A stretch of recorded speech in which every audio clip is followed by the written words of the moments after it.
10. Stu helped Jenna to the bench. He disappeared into the cockpit for a moment and returned with 2 bottles of water and a dripping wet washcloth.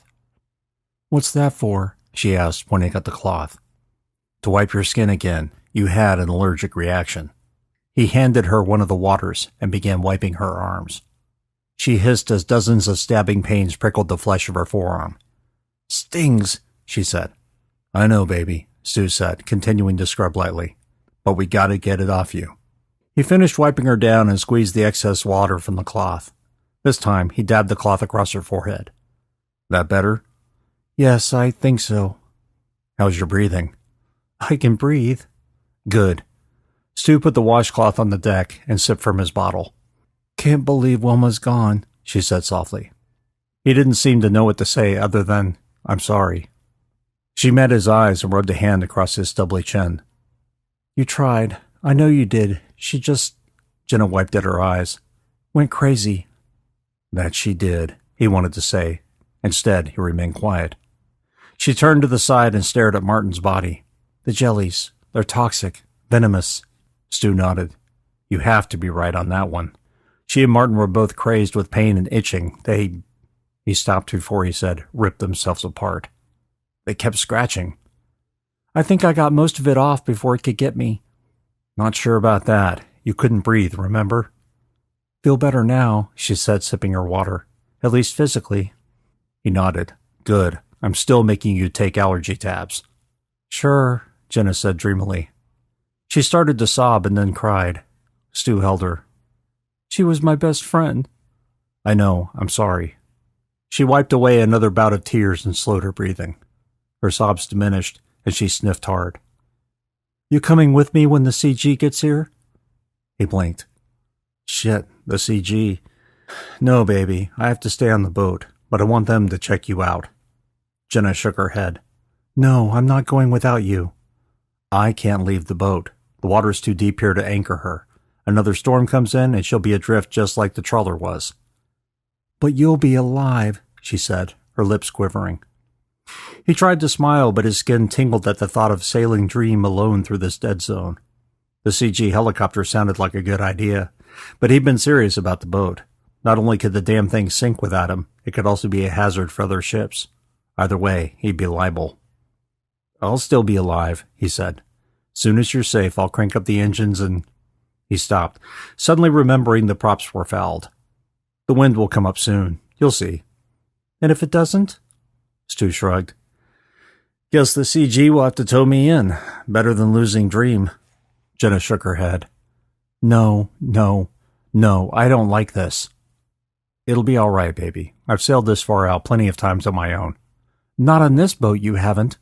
One person can sail it, sure, but one person can't also be the lookout once you hit the shipping lanes." "It's what I have radar for," he said. "It'll be okay, I promise." She looked like she wanted to say something and thought better of it. "What?" She shook her head. "Don't make promises you can't keep." "I'm not. As soon as the CG has you patched up, you can call me on the radio." "You'll still be over 100 miles away." "Probably not. Bet I'll be closer than that. Just need the wind to cooperate." Jenna glared at him. "The wind, the breeze, cooperate. Stu, you're a goddamn broken record." His grin softened her glare. "I know. But we've both been in dead comms before. This isn't that." "No, it isn't," she agreed. "But you're a long way from port, and you have no engines."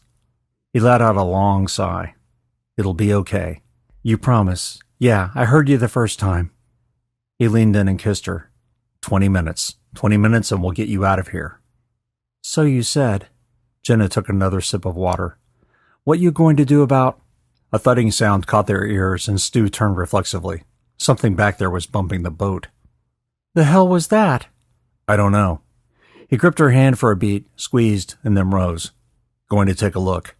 "Don't. Just don't." "Need to know if we're sinking or not," he said. The color drained from her face. "Check." "Okay." He walked to the stern gunwale and looked over into the water. The dinghy looked as though it had been covered in seaweed. Thick tentacles wrapped around either side and were pulling the boat backward before slamming it into Dream. Stu blinked at what he saw, unable to believe it. A few feet away from the dinghy, a massive glowing blue shape arose from the depths. Before reaching the surface, it flipped over, its tentacles flopping into the dinghy's center. One of the tentacles reared back and snapped forward. Something whizzed by Stu's ear, and he leaped away from the gunwale. What the hell was that? He wondered. One of the creatures splashed several times near the dinghy, but he couldn't see it from his vantage point. He didn't want to stick his head over the side again. He turned back to Jenna when something caught his eye off the starboard side. At first, he thought the waves had picked up, but it was an illusion. What looked like hundreds of massive jellies swam just below the ocean surface, all heading for Jenna's dream. Stu turned to Jenna, and she saw the color drain from his face. "What is it?" she called to him. He took one last look over the starboard side before quickly walking to her. "We have a problem," he said. Thump, thump, thump. Jenna looked to the starboard side but couldn't see anything apart from the ocean, which looked odd. "What is that?" "Our problem." The thumping continued on the starboard side as well as on the stern. Jenna's dream wobbled in the water. "What is it? What's doing that?" Stu said simply, "Jellies." "Come on, they can't be—" The boat felt as though a good-sized wave had hit the starboard side. "Jesus, you're serious." Thump, thump, thump. "We have to move," he said, "or they're going to sink us." "But the props are stuck." The breeze picked up slightly. He leaned down and kissed her. "Don't go near the gunwale." "Why?" "I don't know," he said after a moment of hesitation. "I think they might spit." "Spit? How?" He shook his head. "Don't know. Just stay clear of the gunwale, okay?" "Okay." He turned and walked to the console. Jenna turned her head to port. The ocean was a strange blue and churned in a way she'd never seen before.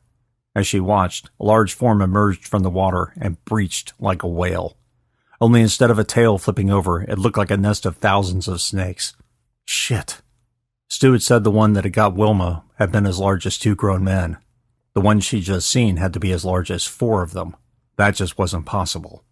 If she walked to the gunwale, would she see hundreds of them? Thousands? More? She shivered as she looked up at the sails. She hadn't believed Stu, but the breeze had picked up enough to make them flutter. If she stood on the bow, she'd see it actually cutting through the waves now instead of the other way around. The boat turned slightly as Stu adjusted the rudder, presumably to capture as much of the wind as possible. How fast can the jellies move? She wondered. What could Jenna's dream make in this breeze? 1, maybe 2 knots? If the jellies could move faster than that. We're fucked, she said softly. Stu stood tall at the console, one hand reaching for his no doubt cold coffee. She glanced at the deck and saw Martin's corpse. She'd been about to ask Stu what he wanted to do about it, but then they'd heard the thumps. The jellies, you mean? She wondered if the CG would want to bring the corpse up in a body bag to return the body to family members, or simply to confirm the man was dead. Either way, it would complicate Stu's plan. Hopefully the CG would force Stu to abandon the boat. She didn't want him sailing back by himself, especially not when surrounded by fields of toxic jellies the size of people. If the damn things were literally rocking the boat, he'd have no chance in a true dead calm. She'd demand the cutter come and tow Dream out of the waters. Anything else was suicide. All she could do was ensure he had what he needed to hold on for a few hours. Shit, the CG would be in the area in less than 15 minutes. She didn't have much time. She tossed stray supplies back in the medical bag, zipped it up, and placed it on one of the benches. After stepping inside the cockpit, she put 4 bottles of water inside a small crate and dropped it on the other bench. He'd probably get hungry relatively soon, so she made sure there were sandwiches in the chiller and left them there. No point in bringing them out into the heat of the day. They'd just spoil. Besides, he'd be able to move around the boat. She just wanted to make sure the necessities were covered. What else could she do? Frowning, she went over the supplies. He had plenty of food in the pantries, water, fuel, and the emergency kit. What else was there? The boat rocked hard to port before steadying, and she nearly lost her balance. She left the cockpit and looked questioningly at Stu. He was focused on the starboard side, or at least what he could see of it from the console, and didn't even notice her. Jenna moved cautiously across the deck, ready for another roll to port. What's going on? The boat was moving now, but had to be making less than a knot. They keep coming, he said, adjusting the wheel. Keep bumping us forward into port. What reason could they have to do that? He gritted his teeth and pointed up at the sails. They're forcing me to keep turning, and we're going to make one big circle. Jenna blinked at that. They can't be that smart. Nothing is hitting us on the bow or port side for some reason. Bow and port side, she repeated to herself. Keep doing what you're doing, she said and walked to port. Hey, Stu called after her. Don't! Jenna crouched low as she approached the gunwale, doing her best to see through the scupper and the decking before raising her head. She couldn't see the strange blue color on this side. After taking a deep breath, she raised her head over the gunwale. The ocean churned, but looked relatively normal. She could still see dozens, if not hundreds, of the jellies 11 or 12 feet below the surface. The creatures were still everywhere, but they weren't attacking. She turned her head and looked to the stern, and her mouth dropped open. At least 100 of the massive creatures trailed them, each swimming just a few feet below the surface, their bodies pulsating with that strange blue. After stepping back from the gunwale, she crouch-walked to the aisle leading to the bow, pausing to look through the scuppers every few feet. Again, nothing on the port side. When she reached the bow, she carefully peeked through the rails. The water in front of them appeared clear. What are they doing? If Stu was right, the creatures were sending the boat into circles, meaning they wouldn't be able to leave the dead zone. If Stu stayed, he'd be trapped here until a decent wind appeared. She quickly walked back down the aisle and joined him at the console. Bow is clear, but I can see them following us on the port side. They above the water? She shook her head. No, they're well below the surface, but I can see them. But nothing at the bow? No, she said again. Guess as long as you keep moving port, they'll leave us alone? If the fucking props weren't fouled, I could get us out of here. Ram the bastards if I have to. But no wind, no go. Jenna pursed her lips and wanted to scream. There had to be something they could do. The radio burped static before a voice said, Jenna's Dream, this is USCG Captain Raymond. Come in, over. Stu and Jenna exchanged a glance before he lifted the radio. Jenna's Dream here, over. We are 15 minutes out. What's the status of your casualty? Over. Stu's eyes drifted for a moment, and she knew he was looking at Martin's corpse. Probably thinking about Wilma, too. 2 dead, 1 injured, over. There was a slight pause before the captain said, Nature of injuries, over. Exposure to a toxic substance, Stu said. She stopped breathing at one point, but is alert and stable, over. Understood. We are locked on to your GPS beacon and will lower a basket once we arrive. Do you have any questions? Over. Stu looked at her, eyebrows raised. Not that they will probably answer, she said. Tell them no. No, we don't have any questions, over. Be looking for us, over and out. Stu racked the radio and managed to smile. You ready for a basket ride? No, she said. I'm not ready to leave the boat, not with you still stuck here. We discussed that, Stu said flatly, his smile disappearing into a firm line. And nothing's going to change my mind. Jenna knew that look. The stubborn bastard wasn't leaving the boat under any circumstances. Unless the CG forces him to, she thought. Then you better fucking come home safe, she said with a hard glare. He nodded and forced a smile. I will. I'm sailing straight into Galveston Bay. She wanted to tell him that was too far, that he should just say fuck it and let the CG deal with it. Thump, thump, thump. The creatures were ramming the starboard side again, although they seemed to have given up on the stern.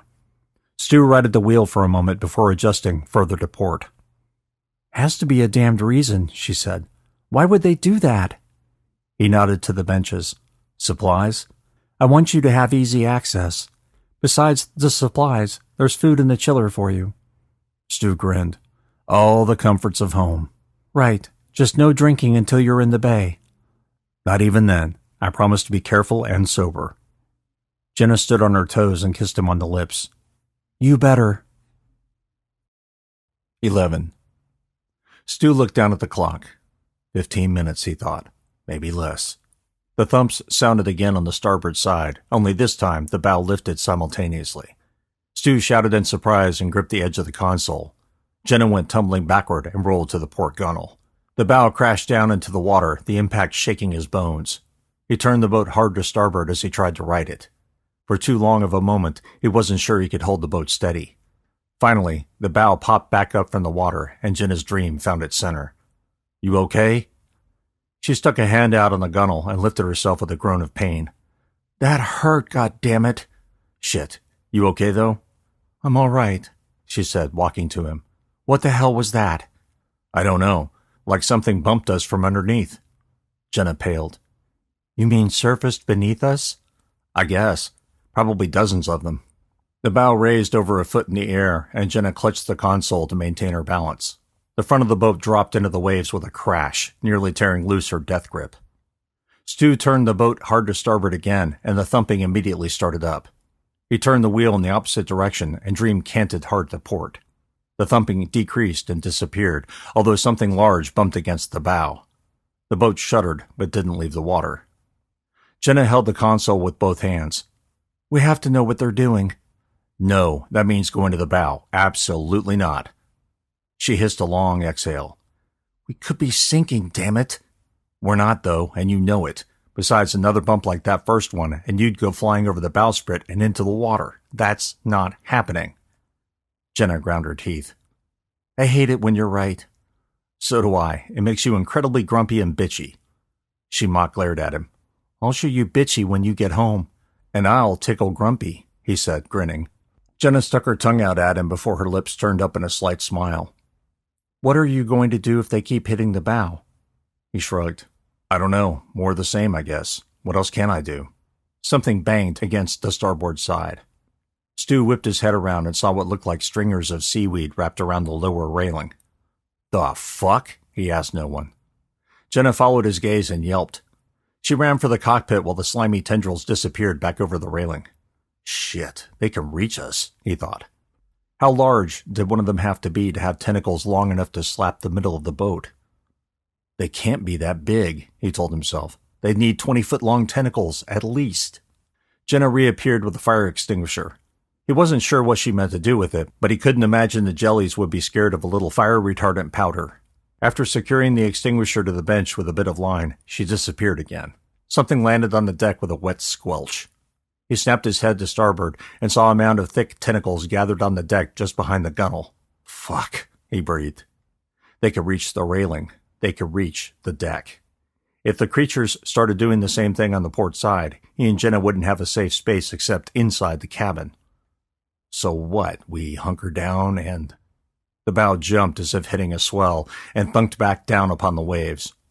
Stu wiped sweat from his brow with the sleeve of his shirt. Something small and sharp whizzed by his face. Another tore at his billowing shirt. A tentacle tip rose from the morass and pulsed. Another projectile shot past him.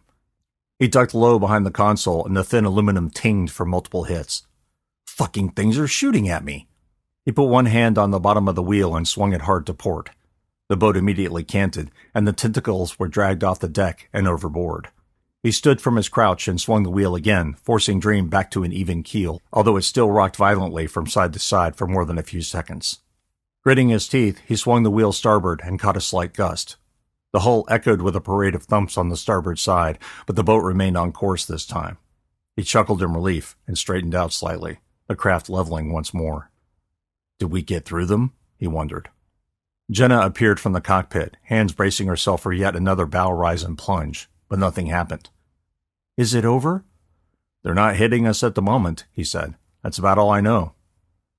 Without saying another word, she walked around to the port aisle and stared over the gunwale. She quickly turned and walked to the console. "They're just pulsing with us." "Pulsing?" Stu asked in confusion. "You know how they move. They pulse their bodies. There are a lot of them, but I didn't see any directly near the boat." "Shit, they're keeping pace with us?" She nodded. "That's what it looked like." "Wonder if they're doing the same on the starboard side." She absently rubbed at her arm. "Only one way to find out." She turned and started walking to the starboard gunwale. "No, come back here, Jenna," Stu said, his voice a near growl. She turned back to him, saying, "We have to know." "No, we don't. So long as they're not bashing the hull, I'm good." Jenna frowned and pointed starboard. "I'm not leaving until I know you're safe," she said, and walked to the gunwale. When she was just a foot or two away, she crouched low and looked through the scupper. After a long moment, she slowly rose and peered over the gunwale. She quickly dropped to her knees and turned her head to him. "There are even more here, a lot more." "They close to the hull?" "Very," she said, walking back to him. "The ocean is filled with them." "Then why'd they stop hitting us? We're not going that much faster." "I don't know, and that worries me." Stu couldn't say he disagreed. He'd rather there be a flotilla of them in front of them than... "We need to check the bow," Jenna said. "Need to see what's in front of us." "You mean if something is in front of us," Stu said. She glared at him. Finally, he said softly, "Check the bow, but be damn careful." "I will be." Jenna left the console and walked inside the cockpit.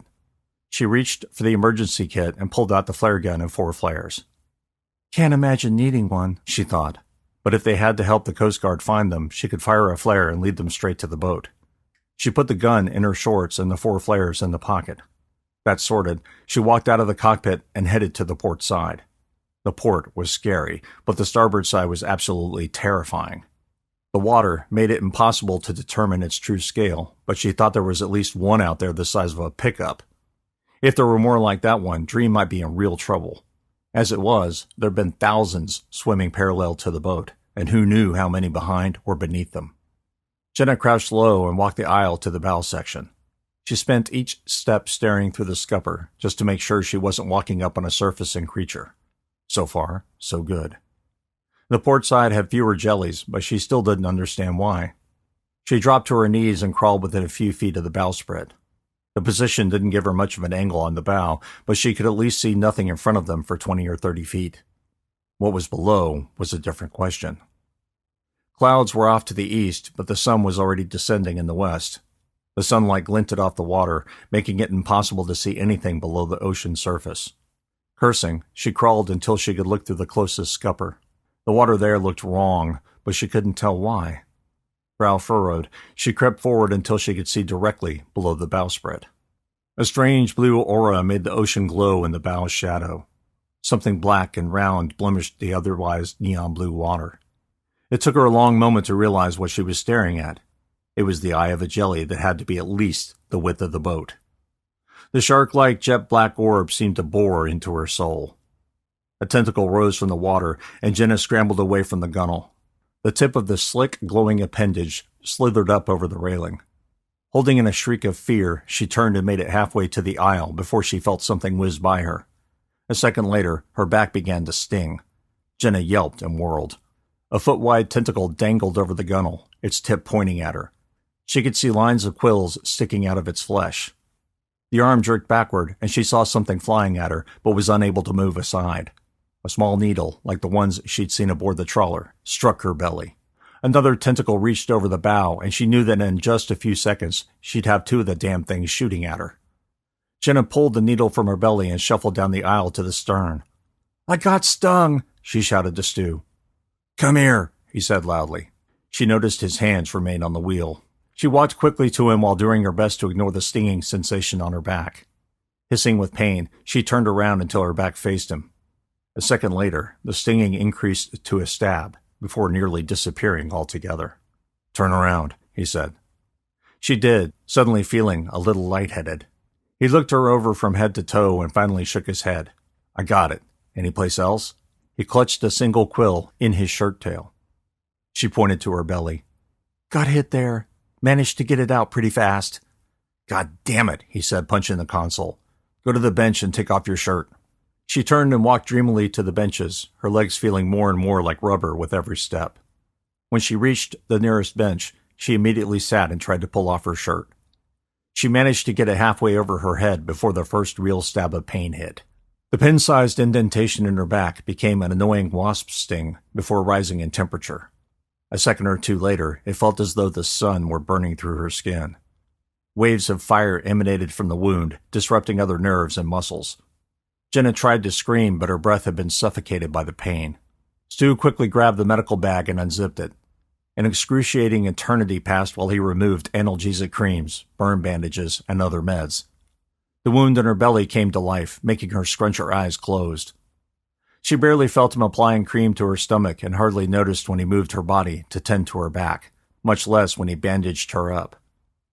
The massive strikes of pain slowly subsided into dull aches as she opened her eyes. Stu sat on his haunches, face lined with concern, eyes on the verge of tears. "Hey," he said. She tried to smile but didn't know if she managed it. "Hey." "Better?" "Yes," she whispered and coughed. "Here," he said, handing her a bottle of water and 3 pills. "Get these down you." Instead of asking why, she tossed them into her mouth and took sips of water to wash them down. For a moment, she wasn't sure if she coughed them back up along with the remnants of her breakfast, but her stomach finally settled. "Better," she said with a smile. Okay, Stu said. We need to get you inside the cabin until the CG gets here. She shook her head. No, I want to be out here with you. He frowned at that. If the goddamn jellies decided to flip their tentacles over the starboard or port side, she'd have no shot of moving without his help. He might be somewhat safe behind the console, but she was out in the open.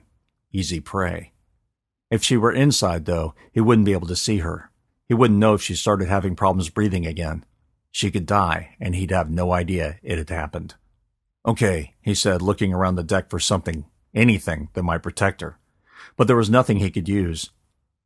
The jellies can get their tentacles up here. You need to lie down on the bench if that happens, okay? Or just go inside the cabin, she said dryly. Or that, if you can move that fast. Yeah, that's the problem, she said with a strange smile. She swallowed hard, as if suddenly remembering something. There's a big one just beneath us. The one that shot me. It's huge and racing along the bow with us. Huge? The fucking thing has eyes, she whispered.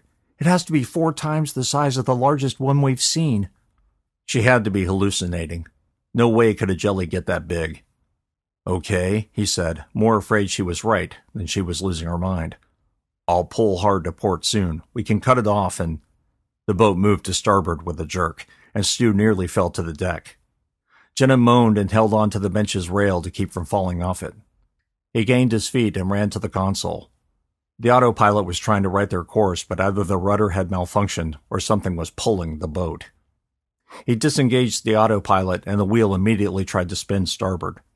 He fought to move them back to port and managed a few degrees before they were jerked off course again.